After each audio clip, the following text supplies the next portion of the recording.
Assalamualaikum warahmatullahi wabarakatuh. Perkenalkan, kita dari kelompok 10 Ilmu Reproduksi Ternak. Di video ini, kita akan menjelaskan hasil praktikum kita mengenai anatomi dan fisiologi organ reproduksi ternak.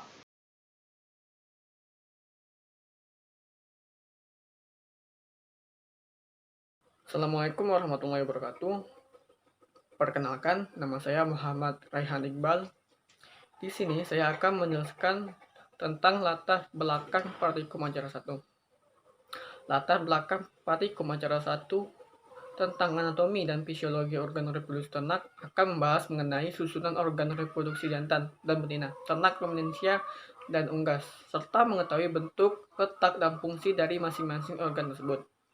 Selain itu, materi lain yang akan dibahas adalah tentang hormon reproduksi. Seperti yang kita ketahui bahwa aktivitas organ reproduksi juga ditunjang oleh mekanisme hormon yang berperan di dalamnya. Hormon merupakan substansi kimia yang akan dihasilkan dalam jumlah sedikit dan disekresi oleh kelenjar tertentu, dialirkan melalui pembuluh darah menuju organ target untuk melaksanakan fungsi tertentu.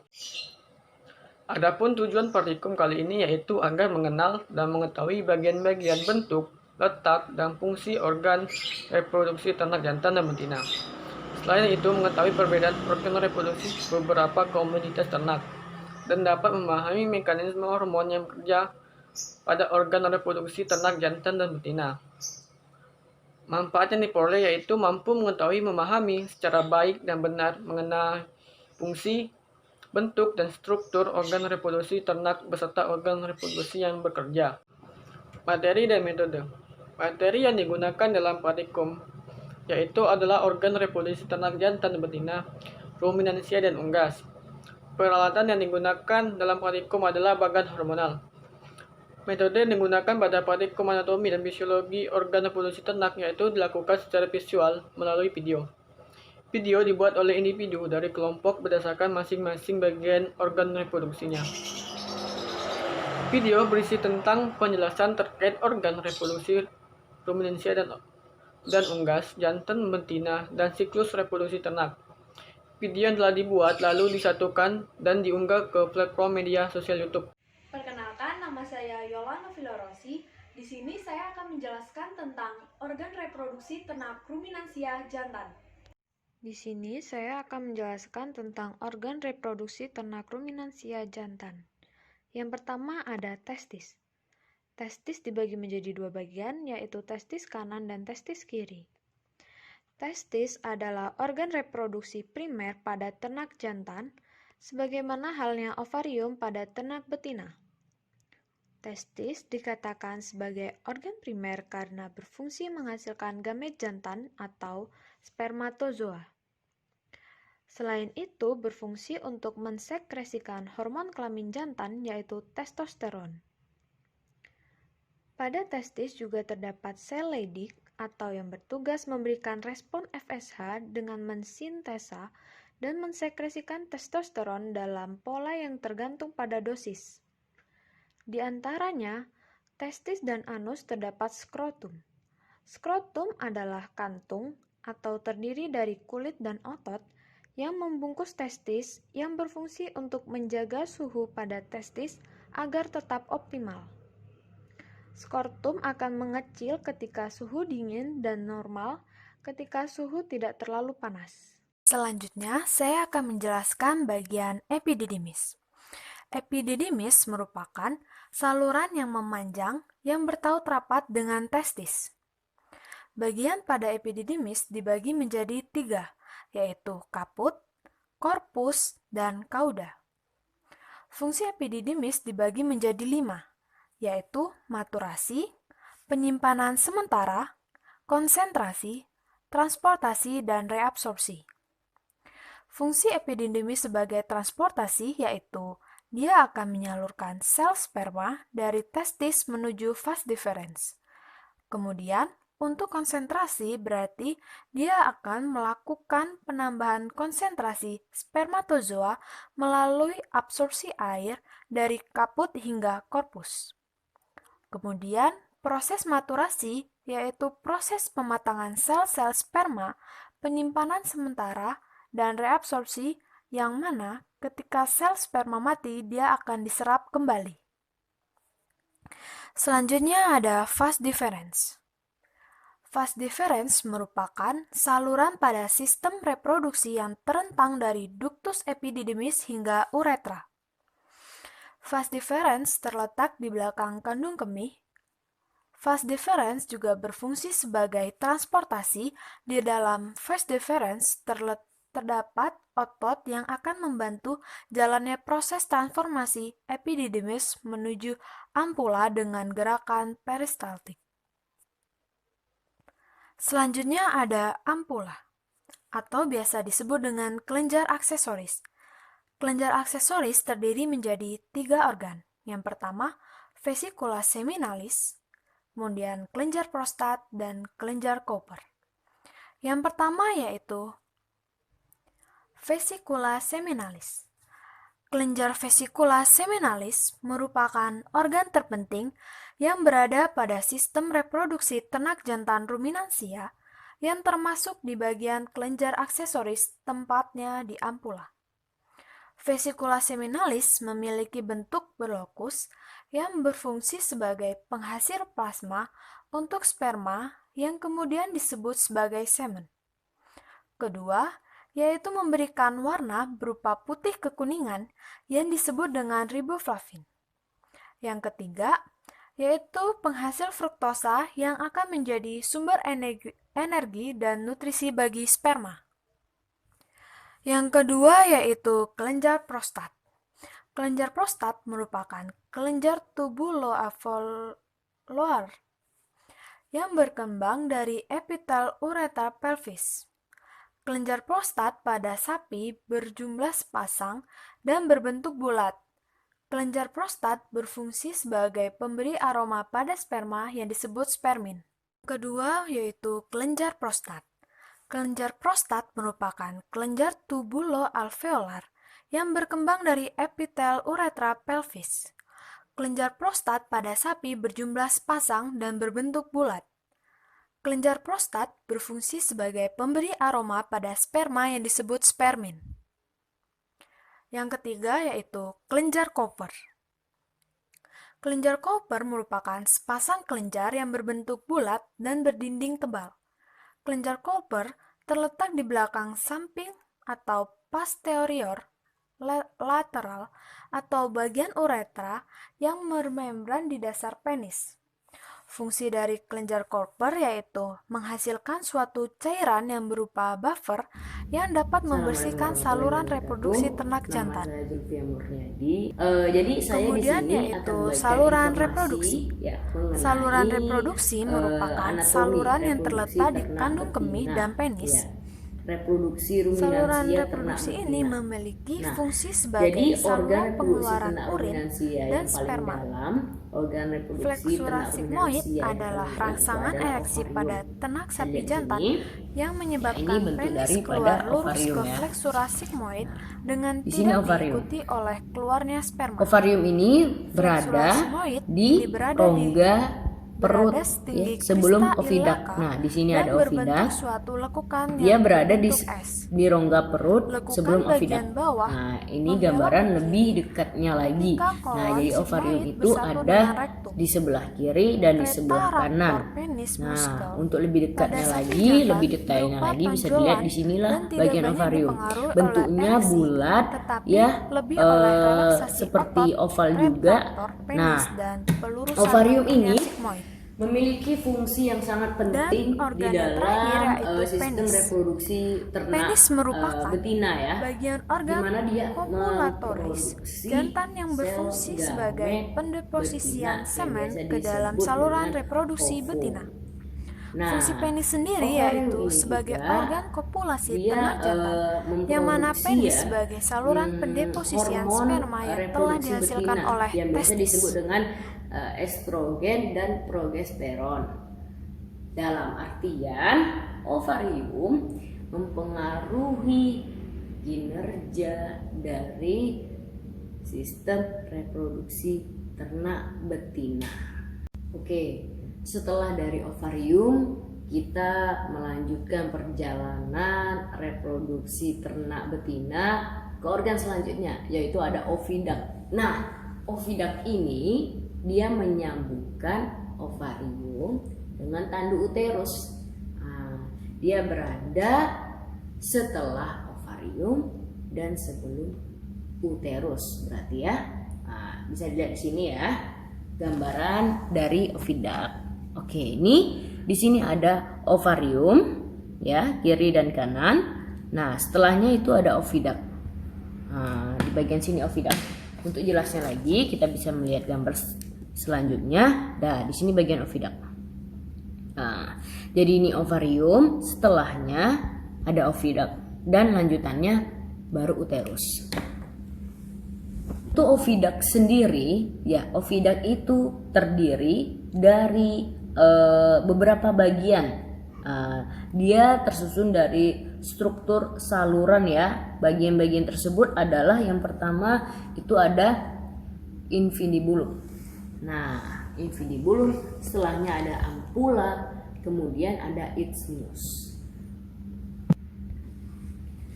Nah, oviduct pada bagian fimbriae ini yang nantinya dia akan menangkap sel ovum yang telah diovulasikan oleh yang pastinya oleh ovarium ya, karena ovarium tadi yang menghasilkan sel ovum.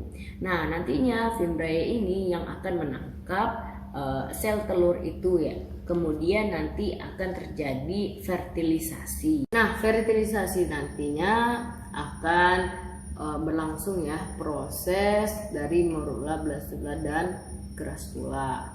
Kemudian proses fertilisasi ini nantinya akan terjadi di ampula isthmus junction, di mana dia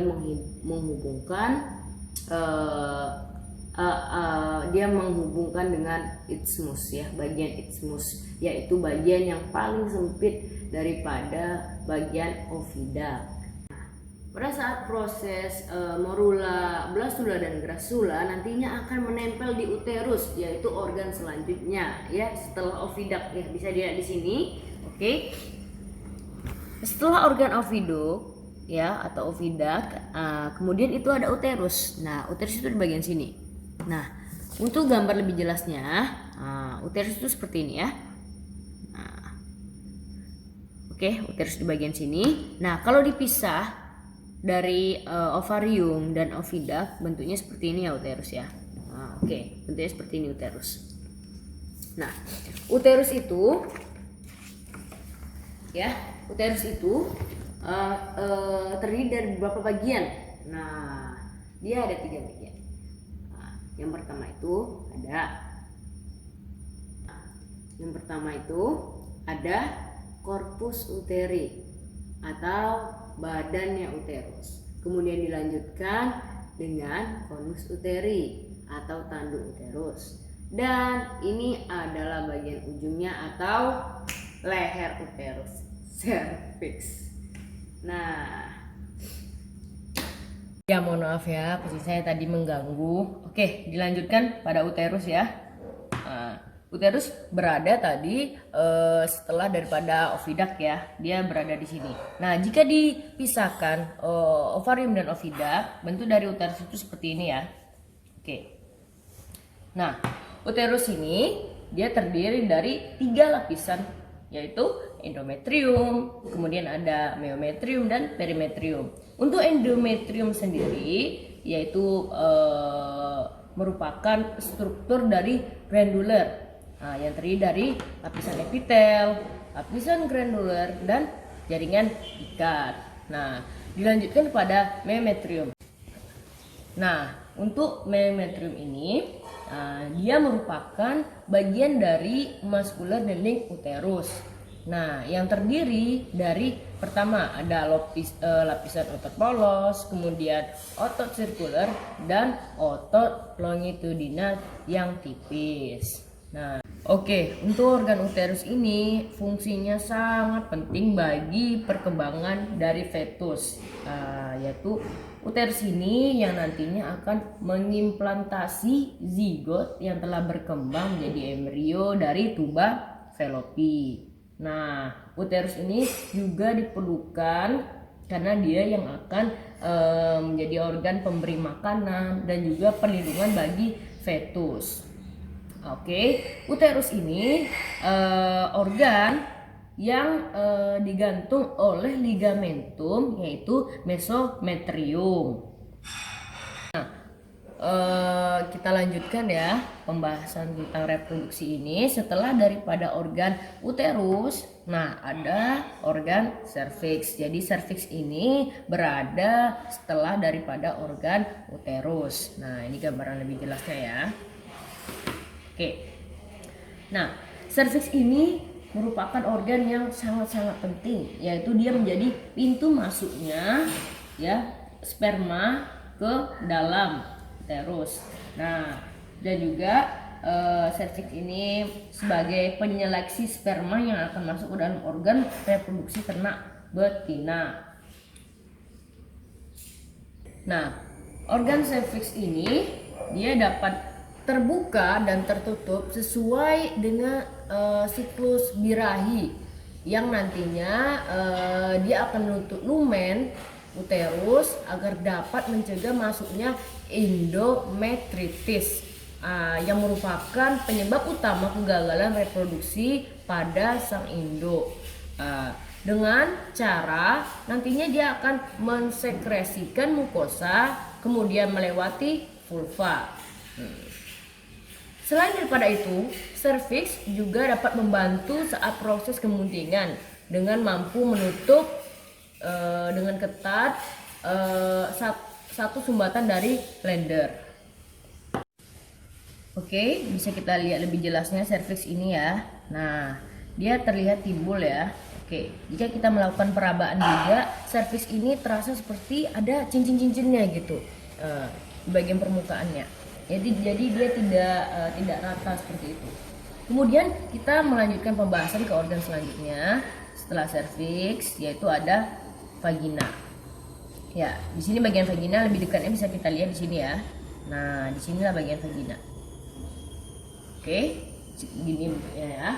Nah, vagina merupakan saluran reproduksi yang terletak di dalam pelvis di antara serviks dan vulva.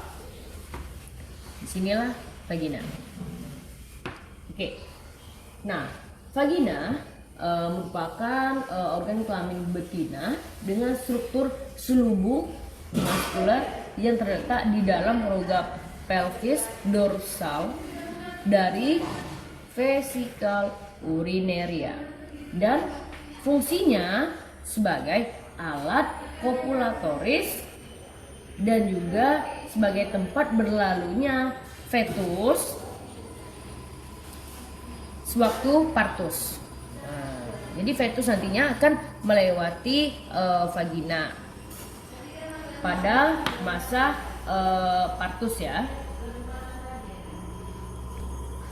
Nah, vagina ini yang bentuknya seperti tabung nantinya akan nantinya berfungsi sebagai tempat pendeposisian semen ketika perkawinan alami ya. Di vagina ini ya ada cekungan yang dibentuk oleh penonjolan serviks ke dalam vagina yang kita sebut dengan fornix. Oke. Nah, fornix adalah suatu sudut atau refleksi yang dibentuk oleh proyeksi pelvis ke dalam vagina. Fornix dapat berbentuk lingkaran lengkap di sekitar serviks, seperti pada kuda betina atau juga tidak ada sama sekali. Pada sapi hanya terdapat fornix dorsal yang nampak jelas.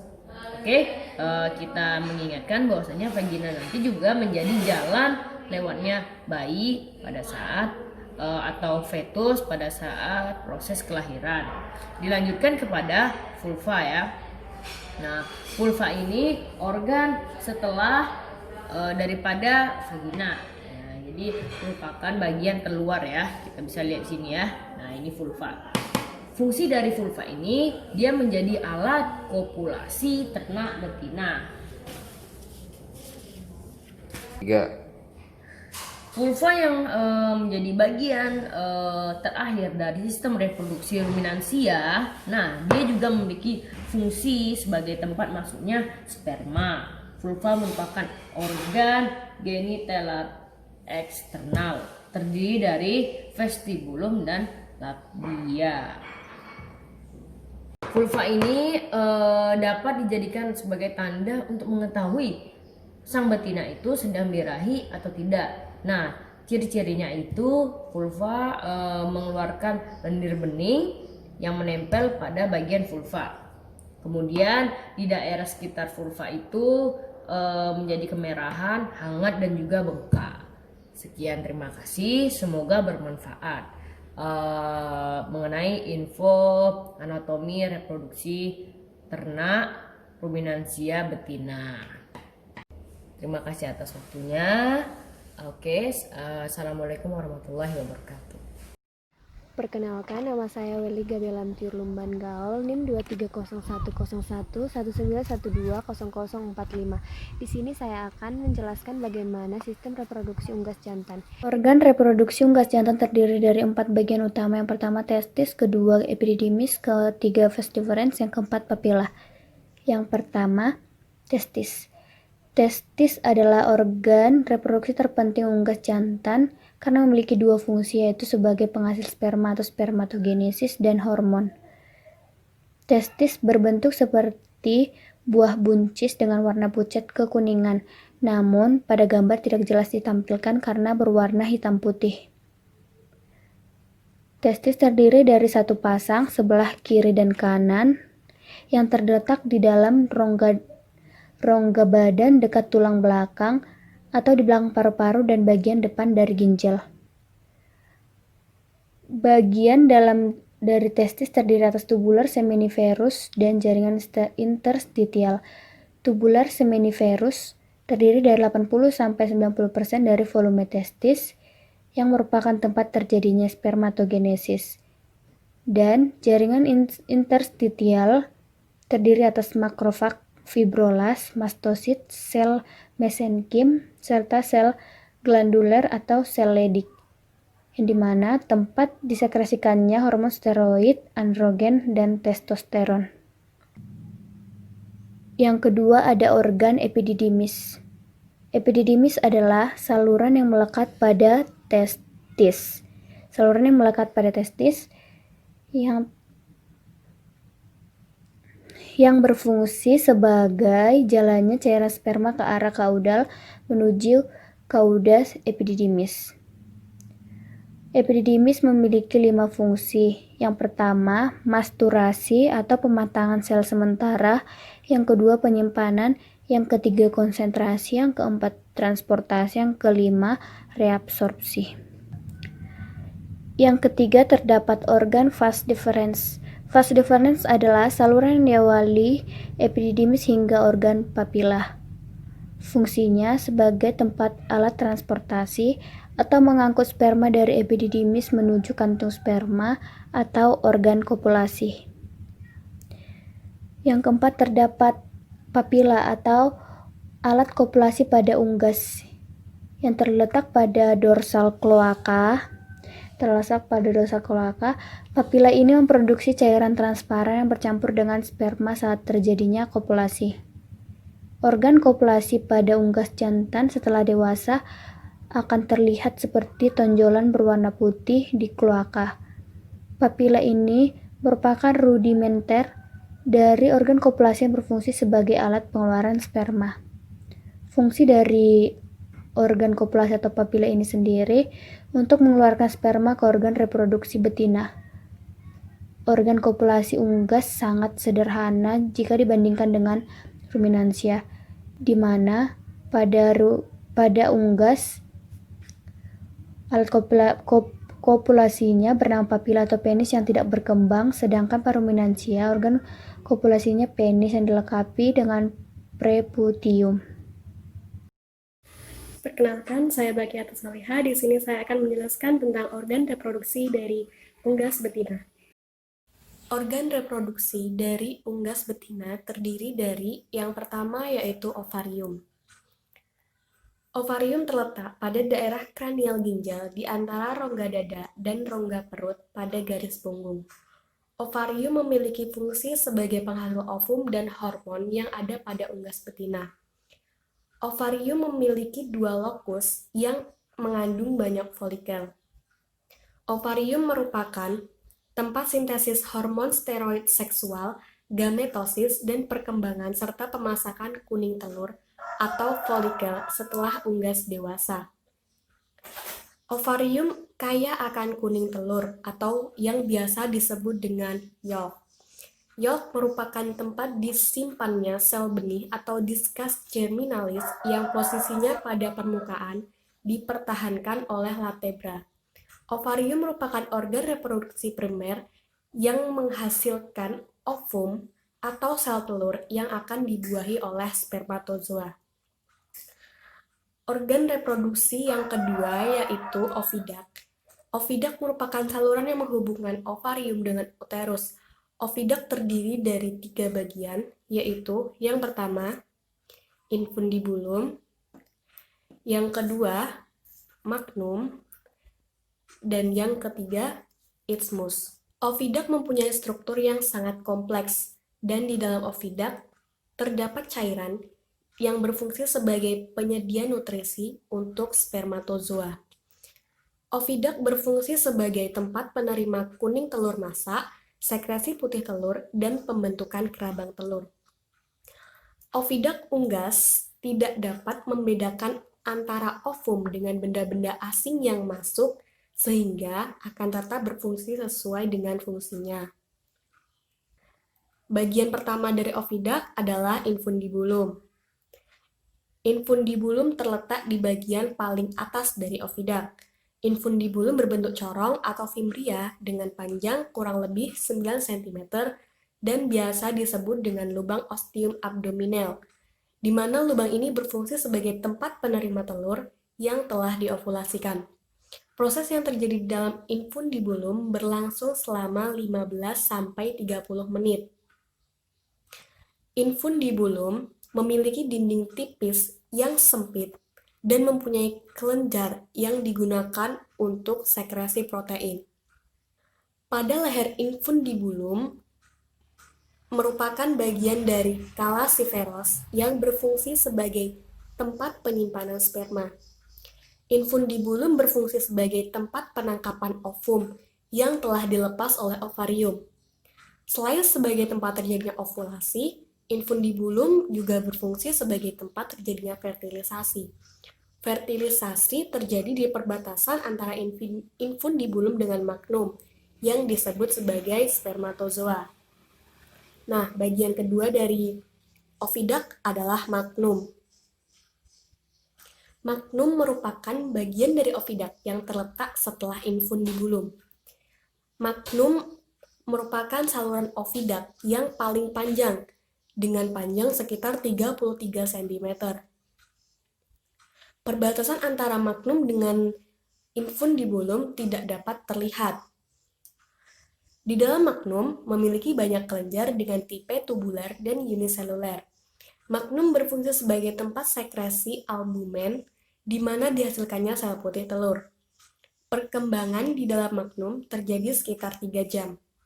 Magnum dapat mengeluarkan 4 macam putih telur yang biasa disebut dengan klazen, yaitu yang pertama putih telur tebal bagian dalam, putih telur encer bagian dalam, putih telur tebal bagian tengah, dan putih telur tipis bagian luar. Bagian ketiga dari ovidak ialah isthmus, merupakan saluran lanjutan setelah magnum. Nah, perbedaan atau perbatasan antara isthmus dengan magnum dapat terlihat dengan jelas. Nah, biasanya disebut dengan garis penghubung isthmus magnum. Isthmus merupakan bagian terkecil dari ovidak. Isthmus mempunyai panjang sekitar 10 cm dan berfungsi sebagai tempat terbentuknya membran sel atau selaput kerabang lunak yang tersusun dari serabut protein. Proses pembentukan selaput kerabang lunak yang dilakukan oleh isthmus memerlukan waktu sekitar 1,5 jam. Uterus atau yang biasa disebut dengan kelenjar kerabang merupakan bagian organ reproduksi yang melebar dan berdinding kuat. Uterus memiliki panjang sekitar 10 sampai 12 cm. Uterus merupakan tempat perkembangan telur yang paling lama, yaitu sekitar 18 sampai 20 jam. Uterus berfungsi sebagai pembentuk kerabang telur dan penyempurnaan telur yang disekresikannya albumen cair, mineral, vitamin, dan air melalui dinding uterus.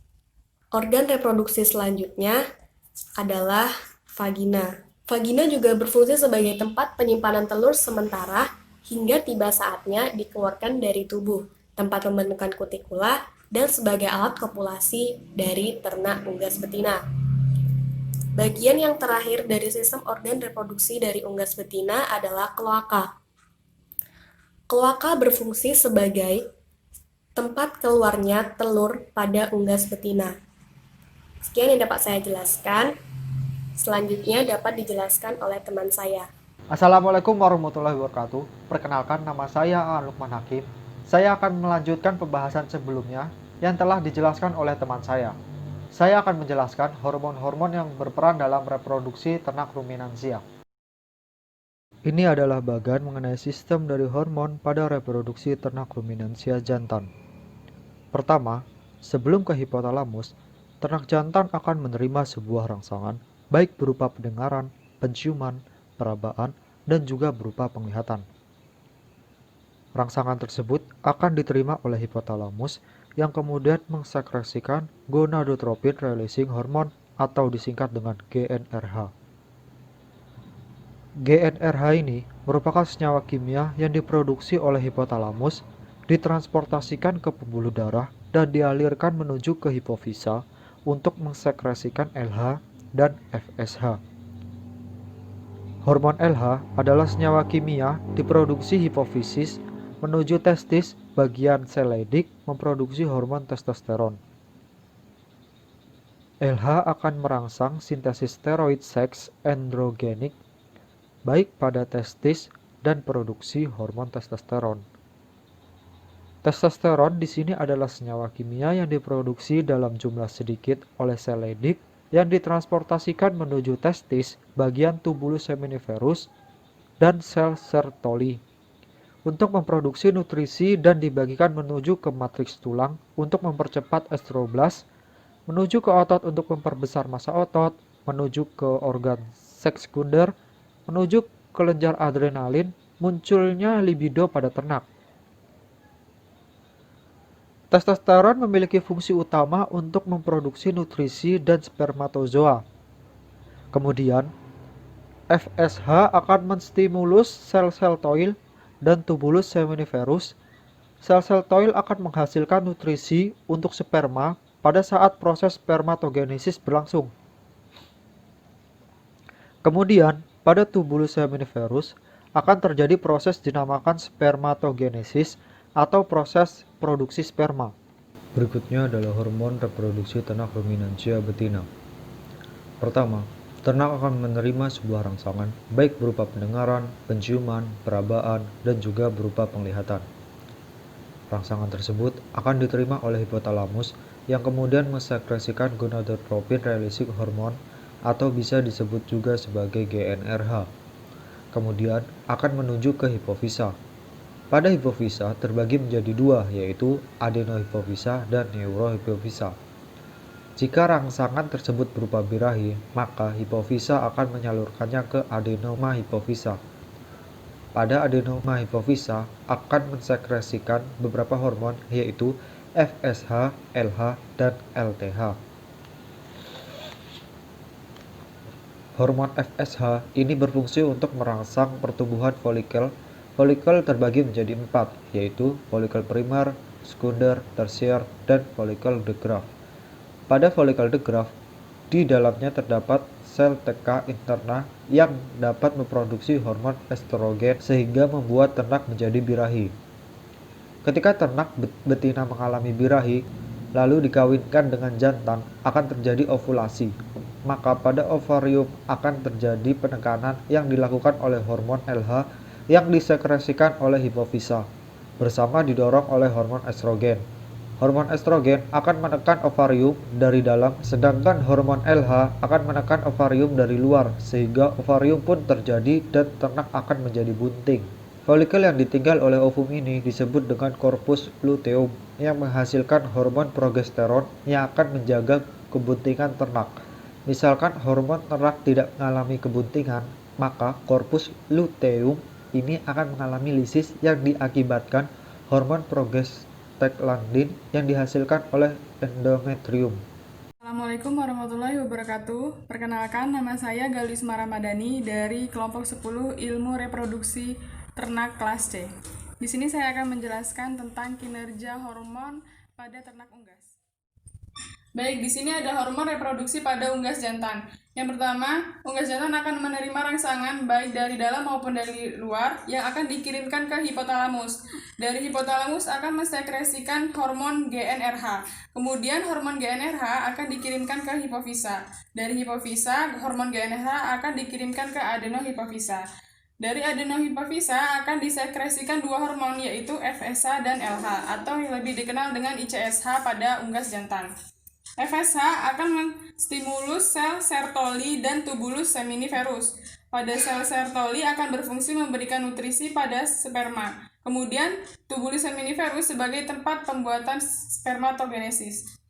Hormon LH atau ICSH akan menstimulus sel Leydig untuk menghasilkan testosteron, yang kemudian hormon ini akan berfungsi sebagai pembantu tubulus seminiferus dalam proses spermatogenesis.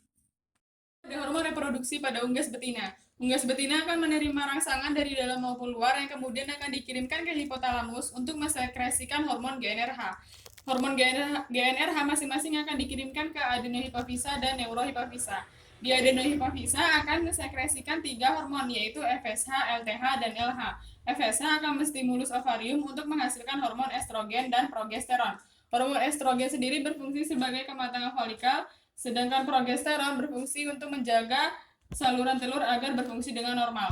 Pada hormon LTH akan berfungsi sebagai sifat mengeram pada induk, kemudian LH untuk kematangan yolk atau kuning telur. Di neurohipofisa akan mensekresikan hormon oksitosin yang berfungsi sebagai pengeluaran telur pada saat reproduksi.